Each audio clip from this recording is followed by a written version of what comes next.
ان کو آپ نے حکومت نہیں بنانے دی. تو یہ ساری قصہ کہانی ہے. تو اب آپ اس طرح کی انگلی گھما گھما کے جو دھمکیاں لگا رہے ہیں تو یہ جو دھمکیاں ہیں یہ بیسکلی آپ کی کمزوری ہی ثابت کرتی ہیں. پھر اس کے ساتھ ساتھ میڈیا مینجمنٹ محترمہ کی پہلے بھی بڑی مشہور تھی اور اس کا اثر اب بھی ہمیں نظر آ رہا ہے. آج مختلف چینل مالکانس کو بلا کر اور ان کو ظاہر ہے بڑا آرام کر کے اپنے ساتھ میں لا کر آپ نے کوشش کی ہے کہ میڈیا کی جو ایک رائے ہے وہ اپنے حق میں ہموار رکھی جائے. اور ویسے تو پہلے ہی بہت سارے میڈیا ہاؤسز آپ لوگوں کے مینجڈ ہاؤسز ہی ہیں, وہ آلریڈی آپ لوگوں کے ساتھ ہیں, لیکن پھر بھی کوئی نہ کوئی بیچ میں سے ایک آدھا اینکر ایسا ہے جو کہ آپ لوگوں کو آئینہ بھی دکھا دیتا ہے, تو پھر ظاہر ہے ان کو بھی کنٹرول کرنا ہے. تو اس سلسلے میں جو ہے کچھ تو چینل مالکان کے اوپر نوازشات ہوں گی, کچھ کو خوش کیا جائے گا, کچھ کو پھر اگر جو خوش نہیں ہو رہے ہوں گے تو پھر ان کو ڈرانے کی کوشش کی جائے گی. تو اس طرح کر کے میڈیا مینیج کیا جائے گا. بعد میں ایک خبر میں نے یہ دیکھی کہ جناب تمام میڈیا جو مالکان تھے اس میٹنگ میں انہوں نے بڑا خیر مقدم کیا, خوش آئند قرار دیا حکومت کو. تو وہ تو جی اکین وہی بات ہے کہ کوئی ظاہر ہے اپنے مفادات کے لیے اور کوئی اپنے بچاؤ کے لیے بیچارہ یہ کہنے پہ مجبور ہوگا, لیکن یہ آپ میڈیا مینجمنٹ ہی ہے بیسکلی. تو میڈیا سے جو مین سٹریم میڈیا ہے اس سے ویسے بھی لوگوں کو کوئی خاص اتنی امید ہے بھی نہیں کہ وہ کوئی ان کے رائٹس کے لیے بڑی بات کرے گا. انہیں پتہ ہے کہ وہ اس وقت دباؤ کا شکار ہے. اب جی آ جاتے ہیں کہ کیا ہمیں ایک انہونی نظر آ رہی ہے, وہ یہ کہ سب سے زیادہ جو اس وقت پاکستان کا بڑا چیلنج ہے وہ معیشت کا چیلنج ہے. اور معیشت کے چیلنج کو سنبھالنے کے لیے وہ تمام جو آپ نے ترم خواہ ہمیں بتائے تھے کہ جو بڑے جہازوں میں, سرکاری جہازوں میں پروٹوکول کے ساتھ اشتہاری لوگ آئے تھے پچھلی حکومت میں PDM-1 میں, تو ہمیں پتہ چلا کہ وہ تو سب ناکام ہو گئے. حالانکہ اس وقت تو آپ نے بڑا شور مچایا تھا کہ انہوں نے بڑی زبردست طریقے سے معیشت سنبھالی اور ملک کو ڈیفالٹ سے بچا لیا. اور اب آپ کہہ رہے ہیں کہ نہیں جی انہوں نے تو صحیح نہیں چلائی, تو لہٰذا اس دفعہ اسحاق ڈار کو نہیں دینی معیشت. تو اس دفعہ جو معیشت کا قلمدان ہے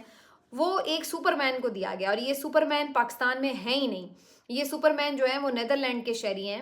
اور ان کو جو ہے خاص طور پر جن کا نام بھی میں ایک ہفتہ پہلے تک نہیں جانتی تھی, ان کو پورے پاکستان کے خزانے کی چابی تھما دی گئی ہے اور انہیں نجات دہندہ بنا کر, مسیحا بنا کر ہمارے سامنے رکھ دیا گیا ہے کہ یہ جناب اورنگزیب صاحب ہیں, اور یہ جیسے کوئی اپنے نام سے بادشاہ لگتے ہیں اور کوئی شہزادہ لگتے ہیں, تو یہ اسی طرح کوئی ہمیں میجک کر کے دکھائیں گے اور کوئی اپنی قارون کا خزانہ نکالیں گے اور پھر اس کے بعد پاکستان کی معیشت جو ہے وہ سنبھل جائے گی یا کوئی دودھ اور شہد کی نہریں بہنے لگیں گی. تو ایسے کوئی ہمیں خواب دکھانے کی کوشش کی گئی ہے.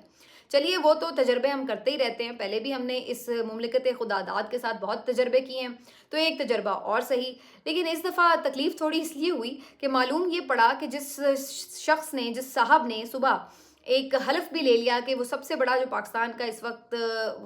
سب سے بڑی جو وزارت ہے خزانہ ہے اس کے اوپر بیٹھنے جا رہا ہے, تو وہ تو پاکستانی شہریت بھی نہیں رکھتا. یہ کیسی دلچسپ بات ہے. تو پھر آج شام ہی میں کیبنٹ بیٹھی اور انہوں نے یہ جی کوشش کی کہ اب ہم جو ہے ایک اس شہری کو جو بیچارہ ان نون ہے, اجنبی ہے پاکستان میں, پاکستان کا شہری بھی نہیں ہے, تو چلیں اب اس کو کم از کم ہم ID کارڈ جاری کر دیں, کوئی پاسپورٹ جاری کر دیں, کوئی اس کو پاکستان کا شہری بنا لیں کم از کم. تو اب جناب ان کو منظوری دے دی گئی ہے کہ ان کو شہری بنایا جائے, اور وہ خود بھی پتہ نہیں کیبنٹ میں اس وقت بیٹھے ہوں, کیسی بات ہے, انہوں نے اپنے لیے خود ہی منظوری دی ہو. تو اینی ویز یہ لطیفہ بھی پاکستان میں ہی ہو سکتا ہے. مطلب آپ اندازہ لگائیں کہ کس قدر ہماری خود مختاری ہے, یا کس قدر ہم لوگ کوئی قحط الرجال ہے کہ ہمارے پاس کوئی بندہ نہیں تھا کہ جو ہماری معیشت کو سنبھال سکتا ہے. ایک باہر بندہ بیٹھا ہے جس کو پاکستان کے میرا خیال ہے اعداد و شمار بھی اچھے سے پتہ نہیں ہوں گے, اور وہ آ کے اب اگلا بجٹ بھی ہمارا بنائے گا اور ہمارے مسائل بھی حل کرے گا. تو یہ ہمیں کہانی سنائی جا رہی ہے اور یہ لالی پاپ جو ہے وہ ہمیں دے دیا گیا. تو بہرحال جی یہ آج پاکستان کی معیشت کے لیے ایک انہونی. ویسے تو ہمارے ماشاءاللہ وزیر اعظم بھی اس طرح باہر سے امپورٹ ہو چکے ہوئے ہیں کئی دفعہ, تو پھر یہ بھی ایک صحیح کہ وزیر خزانہ بھی ہمارے امپورٹڈ وزیر خزانہ آئے ہیں. چلیے جی اب تھوڑا آگے بڑھتے ہوئے بات کر لیتے ہیں جناب کہ ادھر کیا صورتحال ہے. جب ہم خاص طور پہ بات کر رہے ہیں آصفہ بھٹو کے حوالے سے, جو میں نے خبر آپ کو پچھلی دفعہ بھی دینی تھی لیکن وہ رہ گئی. زرداری صاحب نے یہ طے کیا کہ خاتون اول کا جو لقب ہے یا جو پروٹوکول ہے یا جو عہدہ ہے یا جو بھی اس کو منصب کہہ لیں, یہ جو ہے آصفہ بھٹو زرداری صاحب کو دیا جائے گا. عام طور پر خاتون اول کہا جاتا ہے جو صدر مملکت کی اہلیہ ہوتی ہیں. تو چونکہ صدر مملکت آصف زرداری صاحب کی اہلیہ جو ہیں وہ محترمہ شہید بے نظیر بھٹو صاحبہ تھیں, اور وہ تو اب اس دنیا میں ہے نہیں, تو انہوں نے کہا کہ بھئی یہ بھی پوسٹ کہیں خالی نہ رہ جائے، تو انہوں نے طے کیا ہے کہ آصفہ بھٹو زرداری صاحبہ کو خاتون اول کے طور پر ٹریٹ کیا جائے اور انہیں وہ سارا پروٹوکول بھی دیا جائے، اور اس طریقے سے انہوں نے ان کو نامزد کر دیا۔ تو میں سوچ رہی تھی حالانکہ یہ سارے سمبولک عہدے ہوتے ہیں، ان کے پاس کوئی اس طرح کے اختیارات تو نہیں ہوتے، لیکن یہ لوگ کس قدر حریص ہیں کہ کوئی بھی سمبولک عہدہ بھی اگر ہو تو وہ بھی نہیں یہ چھوڑتے، اس کو بھولتے بنی، یعنی اگر یہ نہ بھی وہ نامزد کرتے تو کسی کے ذہن میں بھی نہ آتا کہ بھئی اب کون ہوگی خاتون اول۔ کبھی ایسا دیکھا نہیں کہ اگر خاتون نہیں ہے تو بھئی پھر ان کے جگہ پہ کون جو ہے وہ بنے گا، لیکن نہیں، ہم تو چھوڑیں گے ہی نہیں، وہ والی صورتحال ہے۔ تو میرا خیال ہے کہ بہت سارے ایسے صحافی جو میں کچھ دنوں سے نوٹس کر رہی تھی کہ ان کو بڑی شبیہ نظر آ رہی تھی محترمہ بے نظیر بھٹو صاحبہ کی آصفہ بھٹو میں۔ یہ کوئی انہونی بات نہیں ہے، سارے والدین کے بچے ان کے جیسے ہی عام طور پر ملتے جلتے ہی ہوتے ہیں، تو ایسی کوئی اتنی اس میں گلوریفائی کرنے والی کون سی بات ہے؟ میرے بچے بھی مجھ سے ظاہر ہے ملتے جلتے ہی ہوں گے، تو جی یہ محترمہ کی تصویر عکس نظر آ رہا ہے آصفہ میں اور یہ وہ، تو اب بھائی آصفہ کی کیا خدمات ہیں پاکستان کے لیے، یا آصفہ بھٹو زرداری جو ہیں وہ کیا ایسا انہونی کر چکی ہیں پاکستان کے لیے کہ بھلے وہ اس عہدے کے لیے ہیں بھی یا نہیں ہیں، لیکن ان کو وہ دینا ہی دینا ہے آپ نے۔ تو یہ مجھے کچھ سمجھ نہیں آئی بات، لیکن چلیں کم از کم ایسے لوگوں کی تسلی ہو جائے گی کہ چلیں بھی یہ بیچاری کیوں رہ جائے بغیر عہدے کے، تو ان کو بھی عہدہ ملنا چاہیے۔ تو چلیے جی، آصفہ بھٹو جو ہیں وہ خاتون اول اب قرار دے دی گئی ہیں پاکستان کے لیے۔ اب جی آپ کو بتائیں کہ کوئی بھی جو شخص جس نے تھوڑی بہت بھی خدمت کیا اس کو نوازا تو جا رہا ہے، ابھی ہم نے محسن نقوی صاحب کا تو دیکھ ہی لیا معاملہ، اور اس کے ساتھ ساتھ اب نگرانوں نے جو گل کھلائے وہ بھی کھل کے سامنے آ رہے ہیں، کھل کے سامنے آ رہے ہیں۔ اور میں بات کروں گی وزیر اطلاعات، سابق وزیر اطلاعات مرتضیٰ سولنگی صاحب کی۔ ایک بہت بڑا سکینڈل آیا جی پی ٹی وی کا کہ جہاں پر انہوں نے کروڑوں روپے کے چیکس دیے ہیں مختلف ایسی شخصیات کو جن کا پی ٹی وی میں کوئی کسی قسم کا لینا دینا نہیں تھا، یا یوں کہہ لیں کہ وہ نہ اس کی نوکری میں تھے، نہ کوئی ان کا کوئی حساب کتاب نہیں ہے کہ کس مد میں انہیں وہ رقم جاری کی گئی ہے۔ اور اس میں خاتون بھی شامل ہیں، فوزیہ یزدانی صاحبہ، کچھ لوگ یہ بھی کلیم کر رہے ہیں کہ جو ان کا اپنا پرائیویٹ نیٹ ورک ہے شاید اس کے کانٹیکس میں انہوں نے کچھ پیسے ویسے ادھر ادھر کیے ہیں، لیکن بہرحال یہ کروڑوں کا ایک گھپلے کا پورا سکینڈل ہے، اور اس کے اوپر تفتیش اور تحقیقات تو ہونی چاہیے۔ ابھی تک تو ان کی طرف سے کوئی ورژن سامنے نہیں آیا، لیکن تحقیقات کرے گا کون؟ دیکھیے اس کے لیے تو پھر آپ کو ایک انڈیپینڈنٹ قسم کی گورنمنٹ کا ہونا ضروری ہے، اور یہاں تو یہ سب آپ کو پتہ ہے مفاد پرست ٹولہ ہے جو سب ایک دوسرے کے مفادات کو سیف گارڈ کر رہا ہے بیٹھ کے، تو کسی کو کیا پرواہ کہ پاکستان کا قومی خزانہ کیسے لوٹا ہے یا لٹایا گیا ہے، تو بھئی کوئی چیک ہی کر لے۔ تو مجھے تو کوئی امید نہیں ہے کہ اس سلسلے میں کوئی تحقیقات ہوں گی یا کوئی کیس رجسٹر ہوگا۔ ہاں البتہ اگر کوئی پی ٹی آئی کے بندے کا کیس ہوتا تو آپ پھر دیکھتے کہ دن رات اس کے اوپر ہیئرنگ بھی ہو رہی ہوتی، عدالتیں 12 بجے تک بیٹھ کے سزائیں سنا رہی ہوتی۔ تو یہ جی سکینڈل ہے، میرا خیال ہے مرتضیٰ سولنگی صاحب کو تھوڑا اس پہ خیال کرنا چاہیے، کم از کم اپنا ورژن ضرور دینا چاہیے کہ کچھ جواب تو دیں آخر کہ یہ چیکس کس طرح انہوں نے جاری کیے ہیں اور کس مد میں جاری کیے ہیں۔ اب آپ کو میں بتاؤں کہ جو بندر بانٹ ہوئی ہے عہدوں کی، اس میں نون لیگ کی جو مخصوص نشستیں تھیں اس سے زیادہ انہیں نشستیں جو کہ ملیں، جو پی ٹی آئی کی نشستیں بھی تھیں وہ بھی انہیں ملیں، تو اس کے اوپر میں نے آپ کو بتایا ہی تھا کہ کس کس طرح کے خواتین کو جو ہے انہوں نے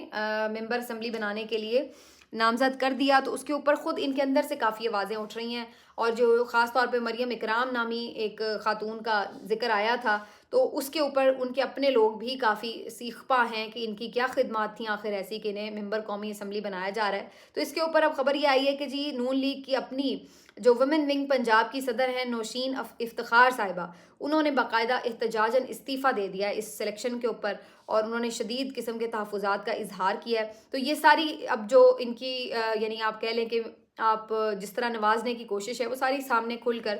نظر آ رہی ہے ہمیں، اور اب یہ پنگا یہاں پہ بھی ہمیں نظر آ رہا ہے کہ لوگ ان کے اندر سے بھی آوازیں اٹھ رہی ہیں۔ اب تھوڑی سی میں لاسٹلی بات کرنا چاہ رہی ہوں اس حوالے سے بھی کہ رمضان جو ہے وہ شروع ہو چکا ہے، اور اب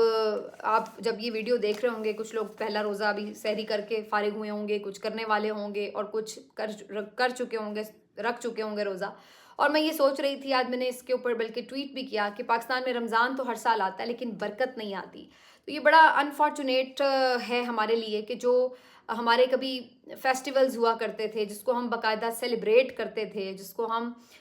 روحانی طور پر محسوس کرتے تھے، وہ اتنی انرسٹ ہے ملک میں، اور اتنی ایک بے چینی سی ہے ملک میں، اور ایک جبر اور ظلم کی ایسی فضا ہے کہ اس کی اس کی شدت کی وجہ سے نہ کوئی خوشی خوشی ہے اور نہ ہمیں کوئی فیسٹیوٹی اس طرح سے نظر آتی ہے کسی چیز کی. ابھی پچھلے 2 سالوں کے اندر کتنی ایسی چیزیں آئی ہیں ہوئی ہیں کہ جس کے اندر آپ یعنی محسوس کرتے ہیں کہ آپ کو ایک خوشی محسوس ہوتی ہے یا ایک فیسٹیول کا سما ہوتا ہے، لیکن وہ چیز اس طرح سے بحیثیت قوم کوئی سیلیبریٹ کرتا ہوا میں نظر نہیں آتا. جیسے میں نے ابھی کچھ دن پہلے پی ایس ایل کی بات کی تھی کہ پی ایس ایل ہوتا تھا تو پوری ایک سیلیبریشن نظر آتی تھی، یا ورلڈ کپ آتا تھا تو پوری ایک یونائٹڈ نظر آتی تھی پوری قوم. بیچ میں ابھی ورلڈ کپ بھی آیا، کب شروع ہوا کب ختم ہوا، کچھ پاکستان کی ٹیم کی ماشاءاللہ پرفارمنس بھی ایسی رہی تو وہ بھی مطلب کوئی آپ کو اس طرح کا ایک انتھوزیزم، ایک جوش خروش کوئی نظر نہیں آ سکا. پھر پی ایس ایل ابھی آیا ہے، گزر بھی گیا، مجھے تو سرے سے پتہ ہی نہیں ہے کہ کون سی ٹیم کس مرحلے میں ختم بھی ہو گیا یا نہیں ہوا یا کیا چل رہا ہے. تو یہ سب ہو کیا رہا ہے ملک میں کہ کیوں ہم اتنے ڈسکنیکٹڈ ہیں. بیچ میں 14 اگست بھی آیا ہے، میں نے وہ والی ایک روایتی سیلیبریشن نہیں دیکھی 14 اگست کی جو کہ ہمیشہ ایک جوش خروش ہمیں نظر آتا تھا. ایسے لگ رہا ہے کہ جیسے قوم نا بالکل ایک عجیب جس طرح سہم کے بیٹھ گئی ہے یا جیسے مایوس سی ہو کے بیٹھ گئی ہے، اس طرح کی مجھے کیفیت جو ہے وہ اپنی قوم میں نظر آتی ہے. اسی طرح سے ماہ رمضان آیا ہے تو مجھے ایسا فیل ہو رہا ہے کہ جو ایک آپ کو خوشی ہوتی ہے، اطمینان ہوتا ہے اور آپ سوچتے ہیں کہ یار پورے آپ رغبت کے ساتھ اہتمام کریں گے روزوں کا، عبادات کا، اور ایک روحانی قسم کی کیفیت میں آپ مبتلا رہتے ہیں رمضان المبارک میں. لیکن یہاں ہمارے ملک میں ایک ہیجانی کیفیت ہی ہر وقت رہتی ہے، چاہے کسی بھی فیسٹیول میں آپ چلے جائیں، چاہے کسی بھی آپ ریلیجیس ایکٹیویٹی میں چلے جائیں، تو ایک عجیب بے چینی سی ہے جس نے اس ملک کو لپیٹ میں لے رکھا ہے. تو مجھے ایسا محسوس ہوتا ہے کہ رمضان تو آتا ہے لیکن اس کی برکت نہیں آتی، وہ برکتیں ہمیں نظر نہیں آتی. پیسے آپ کما رہے ہیں لیکن پیسے پورے نہیں پڑ رہے ہیں، آپ کو ایسا لگتا ہے کہ جیسے برکت نہیں ہے. آپ محنت کر رہے ہیں لیکن آپ کو لگتا ہے کہ اس محنت کا اس طرح آپ کو حق وصول نہیں ہو رہا ہے. آپ کو آپ کوئی چیز اگر حاصل کر بھی لیتے ہیں تو ایسا لگتا ہے کہ جیسے اس کے ساتھ اطمینان نہیں آیا، وہ اندرونی خوشی نہیں محسوس ہو رہی. تو مجھے سم ہاؤ ادر پتہ نہیں ہے میری فیلنگ ہے یا آپ لوگ بھی ایسے محسوس کرتے ہیں، ضرور اپنے جذبات بھی آپ شیئر کیجیے گا، لیکن مجھے ایسا لگتا ہے کہ جیسے کچھ کھو سا گیا ہو اور آپ ایک عجیب سے خلا میں جیسے بھٹک رہے ہوتے ہیں، اس طریقے کی کیفیت ہوتی ہے جس میں آپ کچھ بھی اس طرح سے محسوس نہیں کر پاتے، چاہے کوئی خوشی ہو چاہے کوئی غم ہو، کہ جس کو آپ اپنے صحیح طور پر جذبے اور جوش کے ساتھ جو ہے وہ ایکسپلین کر سکیں. تو اس کیفیت کا کیا انحصار اس بات سے ہے کہ جو ہمارے ملک میں مسلسل ایک سیاسی کیفیت ہے، ایک بے چینی ہے، کیا اس سے اس کا انحصار ہے، یا ویسے ہی ہمارا کچھ اللہ تعالیٰ سے رابطہ اس طرح سے منقطع ہوا ہے، یا ہم اتنے بھول جاتے ہیں، غفلت میں آ جاتے ہیں کہ اس کی وجہ سے ہمیں وہ لا نہیں لگتی ہے کہ ہم اس کے ساتھ اس طرح کنیکٹ نہیں ہو پاتے ہیں. تو میں ان سب چیزوں کے اوپر سوچ رہی ہوں اور سوچتی ہوں اکثر کہ یہ کیوں ایسا ہے کہ ایسا محسوس ہوتا ہے. تو بہرحال رمضان المبارک کا آغاز ہو چکا ہے اس دعا کے ساتھ کہ اللہ تعالیٰ ہمارے ملک پر اپنی رحمتیں اور برکتیں نازل فرمائے، اور ایک جو ہمارا روایتی ایک احساس ہوتا ہے رمضان میں وہ ہمارے اندر آ سکے، ایک دوسرے کا احساس کریں. یوں بھی مہنگائی ہے، اپنے آس پاس نظر رکھیں، کوشش کریں کہ جتنا ہو سکے اس دور میں کسی کے لیے آسانی پیدا کریں. یہ سب سے اچھی اور سب سے پسندیدہ چیز ہو سکتی ہے اللہ تعالیٰ کے نزدیک اس رمضان المبارک میں. اور خاص طور پر کوشش یہ کریں کہ کسی کے لیے مشکل نہ کریٹ کریں، آسانی کریٹ کریں اگر آپ جتنی بھی کسی کو سہولت دے سکتے ہیں اس ماہ مبارک میں. اور دعائیں کریں اس ملک کے لیے بھی، اس دھرتی کے لیے، کیونکہ اسی ملک اور اسی دھرتی سے ہماری نوجوان نسل، پھر ہماری اپنی آنے والے نسل، بچے ہمارے اسی سے جڑے ہوئے ہیں اور اسی ملک میں انہوں نے رہنا ہے. تو اللہ کرے کہ ہم اس ملک کے لیے ایسا کچھ کر جائیں کہ آنے والی نسل کے لیے، اپنے بچوں کے لیے یہ ایک بہتر جگہ ہو. جو لا قانونیت، جو مایوسی کا دور اس وقت ہم نے دیکھا ہے وہ ہمارے بچوں کا نہ دیکھنا پڑے، اور وہ ایک ایسے ملک میں آنکھ کھولیں کہ جہاں پر ان کو یہ نظر آئے کہ جہاں پر حقوق العباد ہیں، جہاں پر ان کو ان کے رائٹس مل رہے ہیں، انسانی حقوق کی کوئی اہمیت ہے، جہاں پر ہمیں یہ نظر آئے کہ وہ اطمینان کے ساتھ ایک باعزت شہری کی طرح اپنی زندگی جی سکتے ہیں، اور جہاں وہ جتنی محنت کریں اس کا پھل انہیں مل سکے، بنیادی ضروریات کے لیے انہیں ترسنا نہ پڑے، اس کے لیے تکلیف نہ اٹھانی پڑے. تو یہ ہمیں ہی کرنا ہے اپنے بچوں کے لیے، اور اس کے لیے ضروری یہ ہے کہ ہم اس چیز کا ریئلائز کریں کہ ہمارا اس میں کتنا پارٹ ہے. جس کا جتنا پارٹ بنتا ہے وہ اپنا اتنا پارٹ ضرور ادا کرے تاکہ اس ملک کو ہم کسی طرح بہتری کی طرف لے کر جا سکیں. باقی پی ٹی آئی والے اس رمضان کافی مس کریں گے خان صاحب کو خاص طور پر، کیونکہ پچھلے رمضان زمان پارک میں خان صاحب موجود تھے اور ایک کافی وہاں پر گیدرنگ تھی، مجمع لگا ہوا تھا، بہت سحری اور افطار کا بڑا اچھا اہتمام تھا. ایک آدھ دفعہ میرا بھی وہاں جانا ہوا اس مجمع نے کہ بھائی لوگوں کے کیا جذبات ہیں. تو لوگ وہاں پر بڑے جوش جذبے سے بیٹھے رہتے تھے، سحری اور افطار کے اہتمام بھی ہوتے تھے، خان صاحب اپنے ورکرز کے ساتھ روزہ بھی افطار کرتے تھے، تو ایک بڑا اچھا وہاں پر ماحول ہوا کرتا تھا. اب وہاں پہ تھوڑی ویرانی ہے اور میرا خیال ہے کہ پی ٹی آئی کے لوگ خاص کر اس رمضان میں اس چیز کو بڑا مس کرنے جا رہے ہیں. لیکن بہرحال دیکھیے خان صاحب نے ابھی تک تو بڑی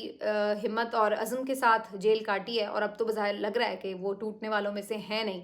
تو اس رمضان بہت سارا اس کچھ جو ہے وہ چینج ہوا بھی ہے اور بہت سارے لوگ دعا گو ہیں کہ اور چینج بھی آئے. باقی یہ ضرور ہے کہ عمران خان صاحب کے وکلاء اس بات کے لیے پرعزم ہیں کہ رمضان میں عمران خان صاحب کی رہائی ممکن ہو سکتی ہے، لیکن اس کے لیے بھی پس پردہ بہت کچھ ہونا باقی بھی ہے. ملتے ہیں آپ سے اگلے ویلاگ میں، اپنا خیال رکھیے، اللہ حافظ.